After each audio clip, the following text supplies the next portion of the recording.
नमस्कार दर्शकों, मैं हूं Avinash Kumar Tiwari. Cloud web India में आपका स्वागत है। ज्योतिष के बारे में बहुत सारी चर्चाएं हो रही हैं। आज ज्योतिष के बारे में जो जानने की इच्छा हम सबको हो रही है, तो उसमें कई अध्याय हैं और उन सब में से एक अध्याय आज मंगल का हम जिसका जिक्र करेंगे और मंगल किन किन भावों में कैसे कैसे हमको प्रभावित करता है उसके बारे में जानने का प्रयास करेंगे। हमारे साथ इस विषय में बात करने के लिए उपस्थित हैं ज्योतिषाचार्य पंडित वीरेंद्र कुमार दुबे जी। आपका बहुत बहुत स्वागत है। आपका भी बहुत बहुत स्वागत है। क्लाउड वेब इंडिया के सभी मुख्य दर्शकों को सुप्रभात। मंगल के बारे में हम चर्चा करना चाह रहे हैं पंडित जी।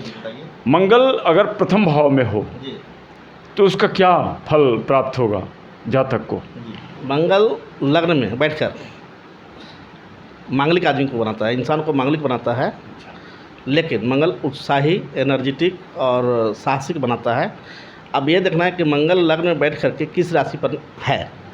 यदि मंगल लग्न में स्वराशि का, जैसे कि मेष राशि का हो, वृश्चिक राशि का लग्न बैठा हो, तो स्वराशि का हो, तो उसमें एक रोचक नामक राजयोग भी बन जाता है। अच्छा, प्रथम भाव में भी बैठने के बाद जी, जो रोचक नामक राजयोग जो पंच महापुरुष में एक राजयोग बनता है।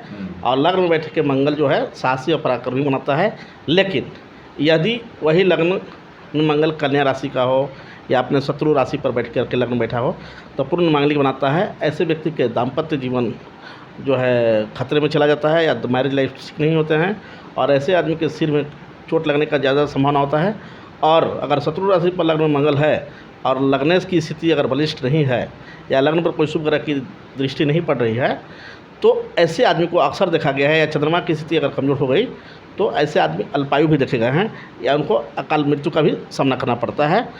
लेकिन उसमें ये देखना है कि अगर लग्न कुंडली में देखने के बाद डिसीजन होगा कि लग्न का स्थिति, मंगल का स्थिति कैसा है और लग्न में कैसा फल दे रहा है। आपने कहा कि दाम्पत्य जीवन पर भी प्रभाव पड़ सकता है, तो क्या मंगल प्रथम भाव से बैठ कर के सातवीं दृष्टि देख रहा है दाम्पत्य जो स्थान है, सप्तम स्थान, वो इस वजह से है कि क्या है? जी हाँ, लग्न जो है बैठ के मंगल शांतम भाव को पूर्ण दृष्टि से देखता है। अच्छा। जो उसके लिए नुकसानदेह होता है और इसलिए दाम्पत्य जीवन पर दुष्प्रभाव पड़ता है। और आपको बता दें, लग्न का चौथी और आठवीं भी दृष्टि होती है। तो लग्न में बैठने से मंगल का और भी प्रभाव अगर देखेंगे तो चौथे घर को दृष्टि में वहाँ मातृ कष्ट भी देता है, क्योंकि चौथी दृष्टि से मातृ कष्ट, या अगर शत्रु घर चौथे घर पर दृष्टिपात हुआ तो उसमें जो है मातृ सुख में या भूमि का सुख में या वाहन सुख में भी आपको कमी देगा। आठवीं दृष्टि में अगर लग्न बैठ के अष्टवीं दृष्टि अष्टम घर को देख रहा है तो इसीलिए अल्पायु का योग बन है, क्योंकि आठवीं आयु का कारक हो गया। तो वहाँ पे अगर उसकी दृष्टि है, कन्या सुबत्व ग्रह का प्रभाव नहीं है, तो उसमें अल्पायु का योग बनाता है या दिक्कतें करती है। ये दृष्टि सर्वथा दुष्प्रभावी होता है क्या? जी, मंगल का जी, मंगल की दृष्टि हमेशा कष्टकारी होता है। अच्छा। और उसका दृष्टि शनि की तरह क्या? जी हाँ, और मंगल का दृष्टि, चूँकि मंगल एक पाप ग्रह है और मंगल का जहाँ भी दृष्टि जाएगा उस भाव से संबंधित फल को नष्ट करेगा। हाँ, कभी कभी होता है कि जैसे कि मंगल अगर अपनी राशि को देख रहा है या वहाँ पे जहाँ पे उसकी दृष्टि है वहाँ पे अगर गुरु की उपस्थिति है तो उसके दोष को कम हो जाते हैं। चलिए, प्रथम भाव की बात हुई। द्वितीय भाव यानी कि धन भाव, वाणी का भाव, तो वहाँ पर मंगल बैठ करके क्या कुछ करेगा? धन में हानि कर देगा? घर में मंगल बैठ के वाणी को कठोर बनाएगा। अच्छा। और धन की हानि करेगी। ऐसे व्यक्ति को अगर द्वितीय घर में कोई शुभ ग्रह की दृष्टि या द्वितीय से अगर बलिष्ठ नहीं है तो द्वितीय घर में मंगल बैठने पर निर्धन भी बनाता है। लेकिन यदि मंगल द्वितीय घर का स्वामी होकर द्वितीय हाउस में ही है और चंद्रमा का बल ठीक है तो धन हानि नहीं बनाता है, धनवान बनाता है। अब उसमें क्या है कि द्वितीय घर में मंगल संतान सुख में अड़चन डालता है, चूँकि उसकी चौथी दृष्टि पंचम हाउस को होता है। तो ऐसे जितने भी लगभग आप व्यक्ति को देख लीजिएगा कि जिसका चौथे घर में, द्वितीय घर में मंगल है, उसका संतान प्राप्ति में या पुत्र प्राप्ति में दिक्कत होती है। और पुत्र प्राप्ति अगर हो भी गया, अगर पंचमे से कमजोर है तो उसको आगे चल के कोई दुर्घटना या अन्य चीज़ का शिकार हो जाता है। तो कुल मिला के अगर देखा जाए तो द्वितीय घर का मंगल, द्वितीय घर में उपस्थिति मंगल का परिणाम अच्छे नहीं कहेगा। मंगल को सेनापति भी कहा गया है, जैसा कि पिछले कार्यक्रम में आपने बताया था। तो सेनापति का पराक्रम भाव में बैठना ये तो फलदायी होता होगा विशेष रूप से, क्या कुछ है? जी जी, तृतीय घर का मंगल जो है आत्मबल, साहसी, एनर्जेटिक, व्यक्ति को हाइट से लंबा बनाता है, लगभग देखने को मिला है। तृतीय घर में मंगल अगर शुभ है इसलिए तो लंबे हाइट हैं, उसकी प्रशासनिक सेवा में जाने का चांस बहुत सारे बन जाते हैं। उसको डिफेंस वगैरह में भी, या फिर सुरक्षा या सिक्योरिटी, या एक ऐसे व्यक्ति शत्रु विजेता होते हैं, इनका शत्रु कोई नहीं होते हैं, तीक्ष्ण बुद्धि के, एक्टिव होते हैं, भाग्य के अच्छे मालिक कहे जाते हैं। ये सब होता है कब? जब इसमें और अन्य ग्रहों की स्थिति अच्छी हो तब। अगर अन्य ग्रह की स्थिति अगर खराब हो गई तो इसके परिणाम जितना हमने बताया उतना अच्छा नहीं होंगे। लेकिन यानी कि मंगल अगर अस्त हो जाए सूर्य के साथ बैठ करके तो फिर उतना तो प्रभाव नहीं डाल पाएगा क्या कुछ? मंगल सूर्य के साथ बैठ के अस्त नहीं होता है। अच्छा, मंगल सूर्य के साथ बैठ के बल्कि 4 गुना फल मिलता है। अगर सूर्य मंगल की युति है कुंडली में, अगर तृतीय घर में हो जाए, दसम घर में हो जाए, भाग भवन में हो जाए, तो फल 4 गुना अधिक उत्तम दे देता है। सूर्य मंगल की युति बहुत श्रेष्ठ माना गया है। मंगल की शुभता में बढ़ोतरी होती है, मंगल की शुभता में बढ़ोतरी होती है और मंगल का परिणाम अच्छे आते हैं। अच्छा, क्या बात है, बहुत बढ़िया। मंगल अब चौथे भाव में अगर बैठ जाए तो उसका भी जिक्र हो जाना चाहिए, क्या कुछ होगा? अवश्य। देखिए, चौथे घर का मंगल ये देखना है कि अगर स्वराशि का, मेष राशि का या वृश्चिक राशि का अगर मंगल है तो ऐसे व्यक्ति को IPS एकदम बनना तय है। चौथे घर का मंगल IPS बनाने की दिशा में कारगर, और नहीं तो स्वराशि का, मेरी बात बताते हैं, या नहीं अगर बल मंगल का बल कम है तो दरोगा तो बनना तय है। चूँकि स्वराशि का अगर मंगल है चौथे घर में, तो अगर स्वराशि का नहीं है तो उसके छोड़ा कर किसी अन्य राशि पर अगर मंगल है तो चौथे घर का मंगल वाहन सुख, आर्थिक नुकसान, घर का सुख, मातृ सुख में अड़चन डालता है, बहुत सारी परेशानियों का सामना करना पड़ता है और आगे चलकर दिक्कत होती है। दर्शकों, और भी जानकारी लेंगे मंगल अगले और भी भाव में बैठ करके कैसे कैसे फल प्रदान करते हैं जातक को। मिलते हैं ब्रेक के बाद, बने रहिए हमारे साथ।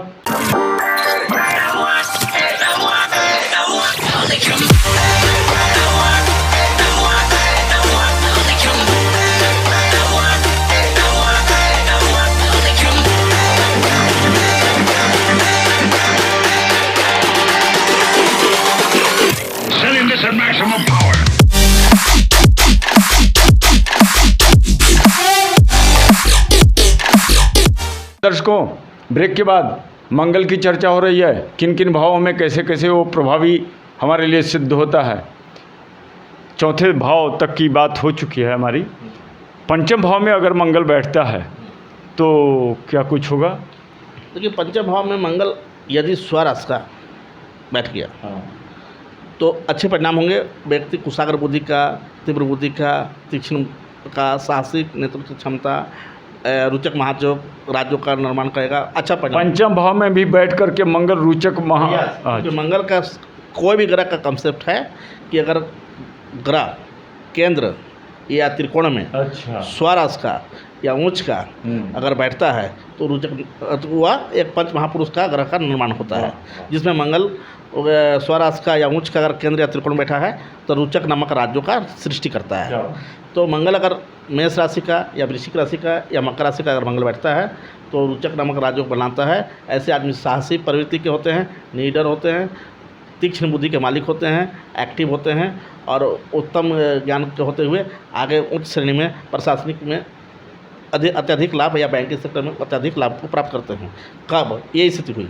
लेकिन अगर यही मंगल शत्रु राशि पर हो गया, पंचम भाव में शत्रु राशि पर हो गया तो उसके परिणाम गलत आएंगे। उसका संतान सुख में अड़चन आएंगे, संतान प्राप्ति में दिक्कतें होंगी, उसका जो है बुद्धि में थोड़ा सा क्रोध होगा, वो मंगल बात हो गया तो अपराधी प्रवृत्ति में चला जाएगा, उसका दिमाग जो है गलत दिशाओं में चलने लगेगा। ये सारी समस्याएं उत्पन्न होने लगती है। तो कुंडली में देखने के बाद यह निर्णय कर पाता है व्यक्ति कि मंगल उसकी किस स्थिति में है। षष्ठम भाव की बात कर लें अगर षष्ठम भाव में मान लीजिए कि शत्रु राशि में स्थित हो मंगल, तो क्या कर्जा में, जीवन में कमी आएगी? क्या शत्रु हमारे कम रहेंगे? क्या कुछ होगा, मतलब जब उल्टा प्रभाव पड़ रहा है तो उसका तो फायदा मिलना चाहिए वहाँ, अगर शत्रु राशि में स्थित हो मंगल तो क्या कुछ। देखिए मंगल 6 भाव में हमेशा सदैव अच्छा फल देते हैं, चाहे वह शत्रु राशि का हो या मित्र का हो या स्वराशि का हो या उच्च का हो। अब उसमें ये देखना पड़ेगा कि अगर मंगल उच्च का है या स्वराशि का है तो उसमें परिणाम अत्यधिक अच्छे आएंगे। अगर मान लिया कि शत्रु राशि का है या मित्र राशि का है या अपोजिट है या डिग्री कम है या निम्न अवस्था में है तो उसका परिणाम थोड़ा कम आएंगे। लेकिन छठे घर का मंगल रोग ऋण कर्जा मुक्त दुष्शत्रु विजेता और साहसिक अच्छे भाग का स्वामी बना के संसार में अच्छा ख्याति को प्राप्त करता है। अच्छा, एक सवाल है इसी से जुड़ा हुआ, क्या कारण है कि हर स्थिति में मंगल षष्ठम भाव में अच्छा फल ही देता है? हाँ, कुछ कमी बेसी कुछ परसेंटेज इधर उधर होता है, क्या क्या कारण है? रीजन यह है कि छठा घर रोग ऋण अच्छा शत्रु घर का स्वामी है। तो छठे जैसे मंगल का कंसेप्ट है कि मंगल जहाँ पे बैठता है, चूँकि मंगल पाप ग्रह है तो उस फल को नाश करता है, वहाँ के फल को नाश करता है। तो इसलिए नाश हुआ क्योंकि वहाँ रोग खत्म कर देगा, कर्जा खत्म कर देगा, शत्रु खत्म हो जाएगा, तो भय खत्म कर देगा। तो व्यक्ति आज़ाद है, तो आज़ाद है तो उसको प्रोग्रेस है, तो वो सब चीज़ खत्म हो गया तो प्रोग्रेस करेगा, तो इसलिए अच्छा फल प्रदान करता है। अच्छा, मंगल वहाँ देखता हो अगर तृतीय भाव में बैठ करके, तो इन सब चीज़ों में भी फलदायी सिद्ध होता होगा क्या? जी, मैं पहले ही बोल दिया हूँ कि तृतीय घर में मंगल बैठ करके छठे घर में बैठे हुए की तरह ही अच्छा परिणाम देते हैं और श्रेष्ठ फल मिलते हैं। मतलब दोनों में बहुत हद तक समानता है जी। चलिए, बहुत बड़ी बात। सप्तम भाव की बात करते हैं। सप्तम भाव में मंगल अगर बैठे तो प्रथम भाव में बैठ करके वहाँ देख करके दाम्पत्य सुख को, माने गलत स्थिति में अगर बैठ जाए, गलत मीन्स कि शत्रु राशि में बैठ जाए तो वहाँ दिक्कत है। अब स्थित हो जाए मंगल वहीं पर तो क्या कुछ होगा? कहाँ पे? सप्तम भाव में। देखिए मंगल सप्तम घर में स्वराशि का यदि है तो ठीक है।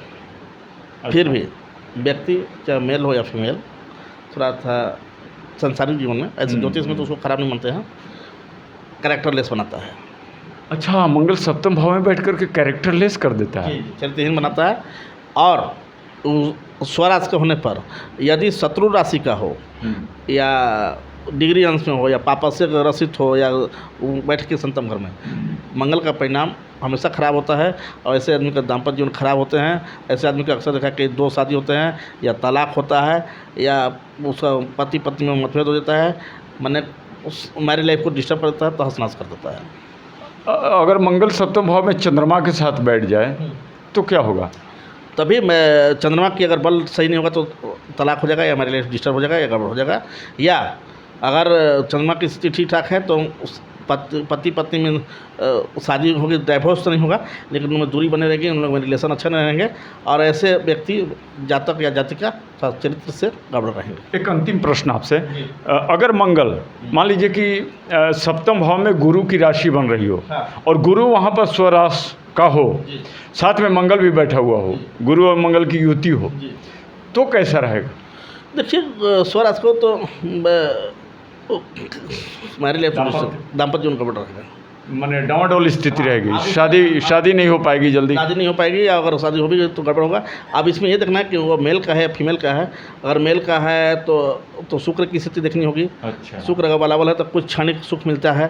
अगर फीमेल का है तो बृहस्पति का बलाबल देखना पड़ेगा। तो उसी स्थिति में देख करके वो निर्णय ले लिया जाएगा कि मंगल और गुरु की सप्तम घर में बैठ के कैसा परिणाम दे रहे हैं। मांगलिक दोष सप्तम भाव में भी बैठने के बाद लग जाता है। मैंने तो पहले ही बता दिया कि लग्न चतुर्थ और सप्तम और अष्टम घर में बैठ के मंगल, द्वादश घर में भी मंगल होता है, द्वादश घर में मंगल बैठ के मांगलिक दोष होता है, जिसमें पूर्ण मांगलिक दोष लग्न और सप्तम में बैठ के ज़्यादा होता है। क्योंकि मंगल लग्न और सप्तम में अत्यधिक नुकसान पहुँचाते हैं। बहुत सारी और बहुत अच्छी जानकारी मंगल के बारे में दी आपने, सप्तम भाव तक की चर्चा हो चुकी है। दर्शकों, ये विशेष फलदायी आपके लिए सिद्ध हो ऐसी शुभकामना है। ज्योतिष के बारे में बहुत सारी बातें हैं और भी चर्चा होगी आगे अगले एपिसोड में। तब तक के लिए बने रहिए हमारे साथ।